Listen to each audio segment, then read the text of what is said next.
Siyâvash was born from the union of a woman of Garsibaz's lineage and Kaykaus.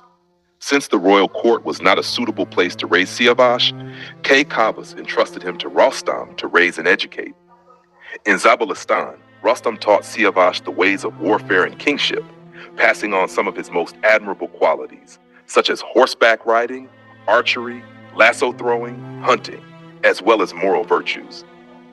After Siyâvash returned from Zabulistan to his father's palace, Kaykaus welcomed him warmly and held a celebration for his son's arrival.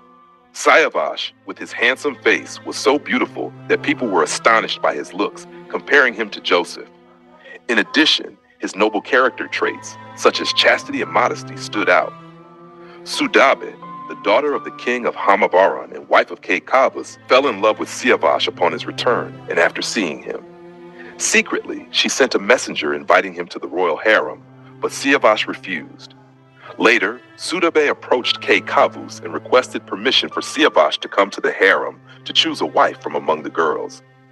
Siyâvash, unwilling but obedient to his father's command, went to the harem. After the girls left, Sudabe praised Siyâvash's beauty and suggested a relationship, but Siyâvash rejected her. A third time, Sudabe summoned Siyâvash and offered herself to him, but he became angry and bitterly left the place. Sudabe, twisting the story, accused Siyâvash before Kaykaus and claimed he had wronged her. Upon hearing Sudabe's claims, Kaykaus considered executing Siyâvash for the alleged crime.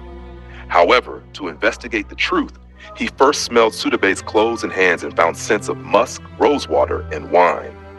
On Siyâvash's hands and garments, there was no scent, so he realized Sudabe had lied and that his son was innocent.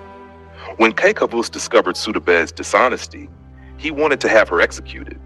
But fearing retaliation from the king of Hamabaran, he followed the priest's advice and decided to use fire as a trial to separate the guilty from the innocent. Siyâvash, a man of peace who avoided violence, accepted the trial by fire even though Kaykaus already knew he was innocent. Sudabe, however, refused to take part in the trial. 100 camel loads of firewood were gathered, forming 2 tall mountains of wood. The next day, Siyâvash, dressed in white like a shrouded body perfumed with camphor, rode into the blazing fire atop his black horse, Bezad. He found his father distressed and ashamed. After comforting his father, Siyâvash rode through the fire and emerged unscathed from the other side. When his innocence became clear, the king wished to execute Sudabe, but Siyâvash interceded and asked for her to be pardoned.